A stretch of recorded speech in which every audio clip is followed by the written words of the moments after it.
हाय दोस्तों, नमस्कार। अनुराग यादव जौनपुर केस।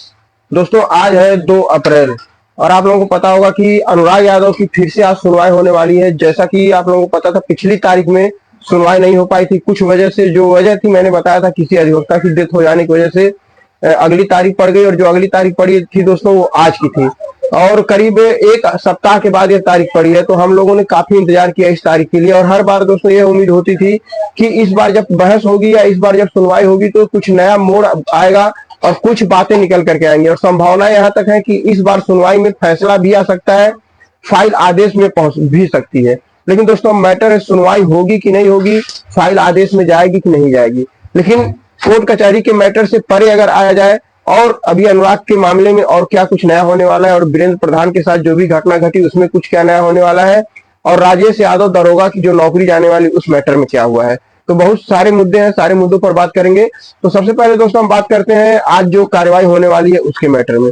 उसका मैटर दोस्तों यही है कि अभी फिलहाल जब आप वीडियो देख रहे होंगे 12 बजे के आसपास का टाइम होगा, अभी तक कोई फैसला निकल करके नहीं आया है। लेकिन सुनवाई तो है, लेकिन सुनवाई होगी कि नहीं होगी अभी इसके बारे में कह पाना बड़ा ही मुश्किल है।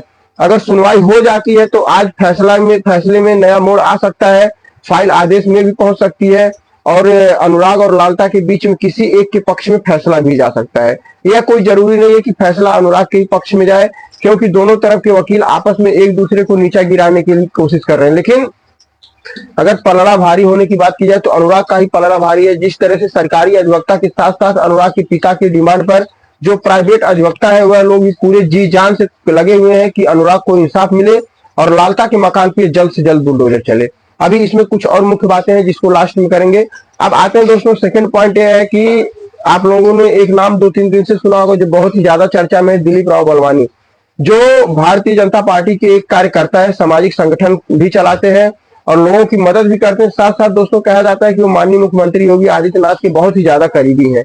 तो वह सबसे लास्ट में मिलने आए हैं अनुराग के पिताजी से और उन्होंने पूरी तरह से आश्वासन दिया है और विश्वास दिलाया है कि मैं अनुराग के केस को बहुत आगे तक लेकर के जाऊंगा। यह बात आला हाईकमान यानी प्रधानमंत्री तक भी जा सकती है कि इस फैसले को जल्द से जल्द इस फैसले का निपटारा किया जाए।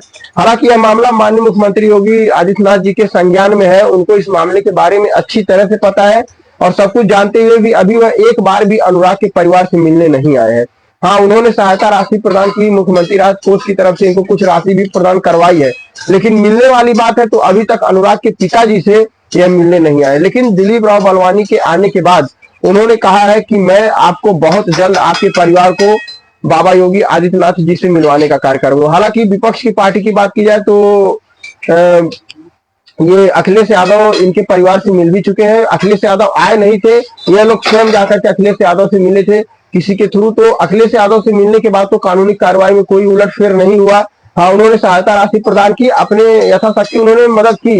लेकिन अगर बाबा योगी आदित्यनाथ से परिवार मिलता है, क्योंकि वह प्रदेश के मुखिया है, एक जानी मानी हस्ती है, और अगर उनसे मुलाकात होती है तो कहीं ना कहीं इस केस में नया मोड़ या कुछ नई बातें निकल करके आ सकती है। लेकिन कब मुलाकात होगी, कब मुलाकात नहीं होगी, इसकी अभी तक कोई भी तारीख तय नहीं हुई है। अब दोस्तों उधर बात की जाए प्रधान की और साथ साथ लालता के बेटे राजेश दरोगा की, दोनों के बारे में बात करेंगे। तो सबसे पहले अब आते हैं प्रधान जी के ऊपर।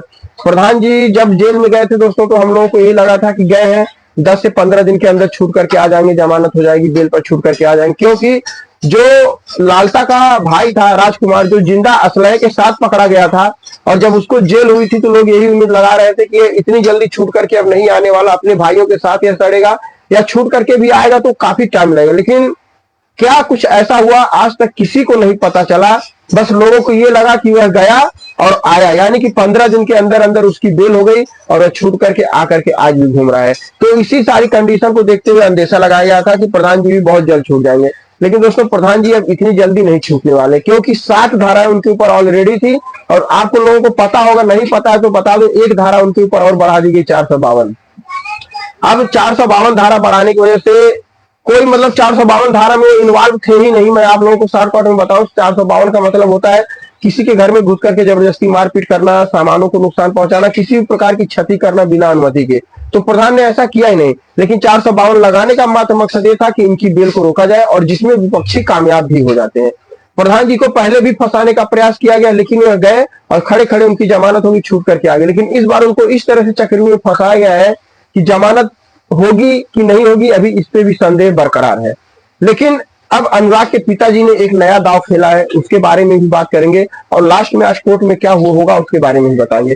तो अनुराग के पिताजी ने जो नया दांव यह खेला है कि जो लालता का बेटा है राजेश दरोगा एसआई, जो मेरठ में मवाना थाने पर एसआई की पोस्ट पर तैनात था, और जब अरेस्टिंग हुई तो उस समय इसकी कॉल डिटेल सीडीआर रिपोर्ट के अनुसार यह मास्टरमाइंड के रूप में सामने आया कि सारे गेम का मास्टरमाइंड यही है, पूरी फिल्म की स्क्रिप्ट इसने ही लिखी है और इसके ही बताए हुए, इसके ही डायरेक्शन में लोगों ने जो भी किया वह किया।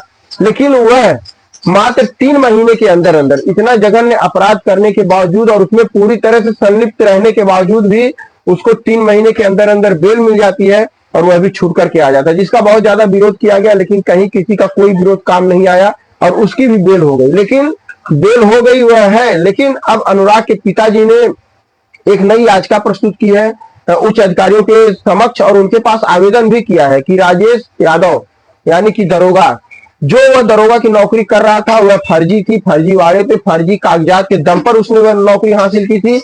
और डेट ऑफ बर्थ का मामला फंस रहा है कि अगर 2 बेटे हैं तो दोनों बेटों की डेट ऑफ बर्थ एक नहीं है, कम से कम 3 से 4 साल का अंतर है और डेट ऑफ बर्थ में उसने उलटफेर करवा करके नौकरी ज्वाइन की है, जिसका पक्का प्रूफ भी है अनुराग के पिताजी के पास कि एक व्यक्ति की 2 डेट ऑफ बर्थ नहीं हो सकती है। अब दोस्तों सबसे बड़ी बात जो इस मामले में निकल करके आ रही है कि अगर यह साबित हो जाता है कि वास्तव में इसने डेट ऑफ बर्थ के साथ हेराफेरी की है, कुछ उलटफेर किया है, मामला पूर्ण रूप से अगर सत्य पाया जाता है तो 100% इसकी नौकरी जाएगी और नौकरी जाने के साथ साथ इसको जो है 420 का मुकदमा भी इसके ऊपर लग सकता है, दोबारा से यह जेल भी जा सकता है। वहीं दूसरी बार लालता की बात करते हुए अनुराग के पिताजी ने कहा है कि लालता ने भी यही उलटफेर करके, इसी तरह से जालसाजी करके सन 2000 में रिटायर होने वाला था, लेकिन वह 3 साल के बाद रिटायर होता है सन 2021 में और वह भी 3 साल अतिरिक्त नौकरी करता है सरकार के साथ आंख मिचौली करके। तो अगर यह मामले सामने आते हैं तो कहीं ना कहीं लोगों को जुर्माना भी देना पड़ेगा और इनकी धाराएं भी बढ़ेंगी और दरोगा को फिर से जेल भी जाना पड़ेगा और नौकरी से भी हाथ धोना पड़ सकता है अगर यह मामले सिद्ध हो जाते हैं तो।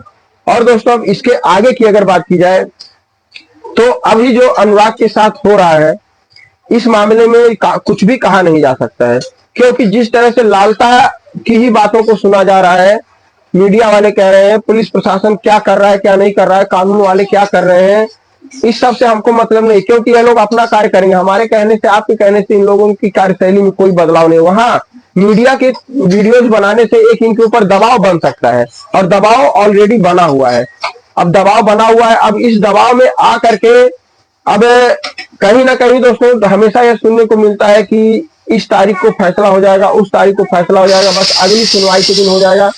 लेकिन दोस्तों ऐसा नहीं होता है। जिस दिन ज्यादा उम्मीदें होती है, जिस दिन लगता है कि आज कुछ नया होने वाला है, आप ये चीजें आपने नोट की होंगी और आपने देखा होगा कि जिस दिन आपको यह उम्मीद रहेगी कि आज लालता के खिलाफ जो मुकदमा चल रहा है उसमें कुछ नया फैसला निकल के आएगा, नई बातें निकल करके आएंगी, उसी दिन दोस्तों होता यह है कि कोई कैजुअलिटी हो जाती है, प्रस्ताव आ जाता है, तहसीलदार साहब किसी जरूरी काम से बाहर चले जाते हैं, लालता की पत्नी, मतलब उस तारीख को पूरी तरह से विपक्षियों के द्वारा यह कोशिश की जाती है कि उस तारीख को एक कदम आगे बढ़ा दिया जाता है और जब एक कदम आगे बढ़ाया जाता है तो उसमें इन लोगों को मौका मिल जाता है और ये लोग भरपूर अपना गेम खेल लेते हैं। तो दोस्तों यही सारे मुद्दे हैं और जो मुद्दे बड़े ही दिलचस्प है। यह कहानी इतने पन्नों में उलझी पड़ी है कि कौन सा पन्ना खुलेगा और किस पन्ने पर फैसला आएगा। फिलहाल आज तक जितने भी कार्य हुए हैं, दुख की बात है, बुरा भी लोगों को लग सकता है, लेकिन आज तक लालता ही जीतता आया है। अनुराग के पिता की जीत अभी इस मामले में कहीं भी नहीं हुई है। चाहे राजकुमार का छूटना हो, वह भी अनुराग के पिताजी नहीं चाहते थे लेकिन वह छूट गया, लालता की ही जीत हुई। राजेश दरोगा छूट गया, लालता की ही जीत हुई। किसी का एनकाउंटर नहीं हुआ, लालता की ही जीत हुई। तो इतना कुछ करने के बाद भी अगर लगातार लालता जीतता चला आ रहा है तो कहीं ना कहीं कुछ ना कुछ है जरूर, जिसको लोग समझ नहीं पा रहे हैं, जिसको लोग पढ़ नहीं पा रहे हैं। और कौन नहीं समझ पा रहा है, कौन नहीं पढ़ पा रहा है, यह आप अच्छी तरह जानते हैं। मैंने पिछले वीडियो में बताया था कि कानून की आंखों पे पट्टी बंदी होती है और कानून के आंख पे पट्टी बंधने का मतलब यह नहीं होता है कि आपने अगर उसका गलत, कानून के आंख पे पट्टी बंधने का मतलब ये तो वह सिर्फ सुनता है, किसी का चेहरा नहीं देखता, वह सुन करके फैसला सुनाता है, वह किसी तरह का भेदभाव ना करे, इसलिए उसकी आंखों पे पट्टी बंदी होती है और कोई कारण नहीं है। अंधा कानून जो कहा गया, अंधा कानून दोस्तों इसीलिए होता है कि वह देखता नहीं है, सिर्फ सुनता है। अब सुनने के बिना तो वह अपने फैसले सुनाता है और उसी के आधार पर लोगों को सजाएं मिलती हैं। रही बात लोग फांसी के मामले की बात कर रहे थे दोस्तों, आज तक आपको पता होगा कि हमारे देश में जब से हमारा देश आजाद हुआ तब से लेकर के आज तक सिर्फ और सिर्फ 57 लोगों को फांसी हुई है। तो 57 लोगों को फांसी होने का मतलब यह नहीं कि सिर्फ 57 लोगों ने ही अपराध किया है। अपराध तो हजारों लोग करते हैं, लेकिन फांसियां एक को ही हो पाती हैं। सबसे पहली फांसी जो हुई थी नाथूराम गौडसे को हुई थी, आप लोगों को पता होगा। और जो सबसे लास्ट फांसी हुई थी निर्भया हत्याकांड के मामले में जो चारों दोषी थे, सबसे लास्ट फांसी सन 2021 में उनको हुई थी। चाहे अक्षय था, पवन था, अगर ऐसे 4 लोग थे। तो फांसी की सजा हो इसकी तो उम्मीद बहुत ही कम कर सकते हैं। हाँ, आजीवन कारावास हो सकता है। अब देखते हैं क्या होता है क्या नहीं होता है। कानून का अपना विषय, कानून का अपना मैटर, लेकिन बातों को आप तक पहुंचाना हमारा कार्य, पहुंचा रहे हैं। बाकी आप लोगों की क्या राय है आप लोग कमेंट करके जरूर बताइएगा। और शाम तक जो भी फैसला आएगा, जो भी होगा, गलत सही सारा कुछ आपको हमारे चैनल के माध्यम से जानकारी दी जाएगी। तो बने रहिएगा लगातार और कमेंट बॉक्स में अपनी राय जरूर दीजिएगा। चलिए दोस्तों, मिलते हैं नेक्स्ट वीडियो में, तब तक के लिए जय हिंद, जय भारत।